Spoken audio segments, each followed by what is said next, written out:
Hi guys, welcome to another Freaky Friday with Mrs. Williams. Today we are going to be talking about an artist that I personally love. His name is Pablo Picasso. Here's this cute little picture. Now, a lot of students, when I introduce Mr. Picasso, they actually don't like him.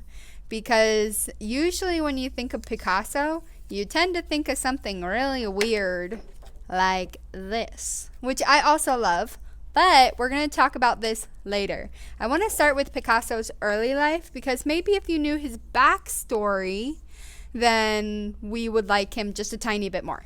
So Picasso was born in an artistic family. He was born to a paint teacher and to a music teacher in Spain. While growing up, his family really pressured him to be an artist. They wouldn't let him try anything else.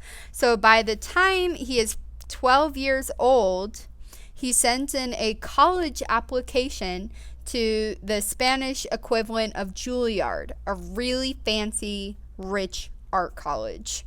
Admission said, I think he's too young. Let's see if he can do anything good. And so he turns in this portrait. When he did this, he was about 14 years old. And so you can see he can paint really well. This is a great self-portrait. And so they let him into the college, and he graduates by the time he's 18, top of his class, really good artist, and he can do really realistic work.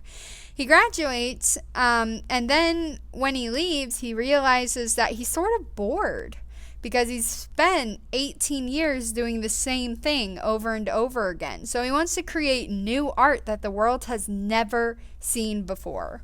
And so he goes to Paris because back then, if you wanted to be good at art, you went to Paris. And he starts doing semi-realistic things. We can still tell what it is, for example, but it's a little bit different.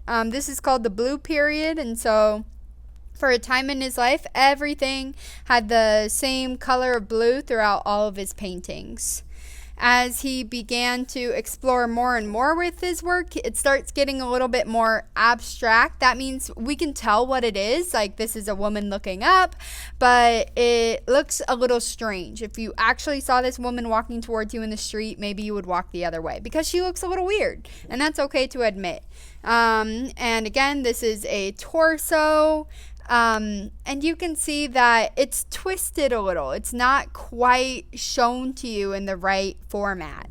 And so for the bulk majority of his career, this is what he's most famous for. This is what gets him the most money.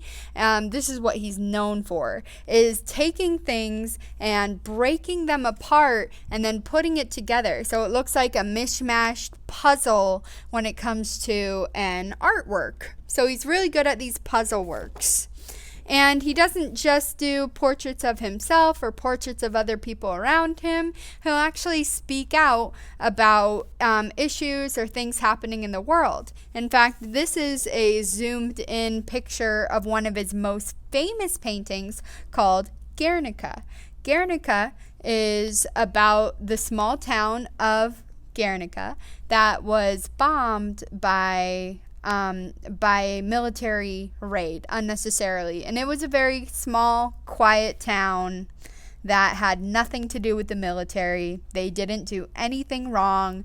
They were just bombed due to a military training procedure. And that was wrong.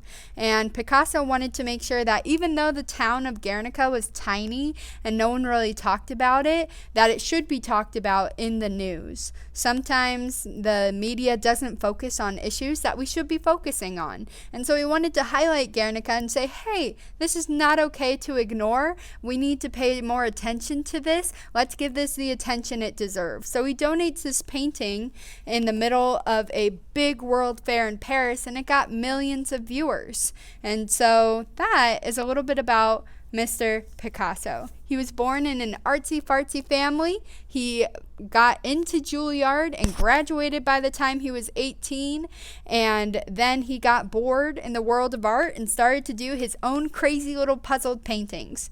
Now, it's your turn to be Sherlock. I want you to go online and find out more about Mr. Picasso than I've told you now. I'll be here patiently waiting your Freaky Friday turn-ins. That's all for now, and I'll see you next week, guys.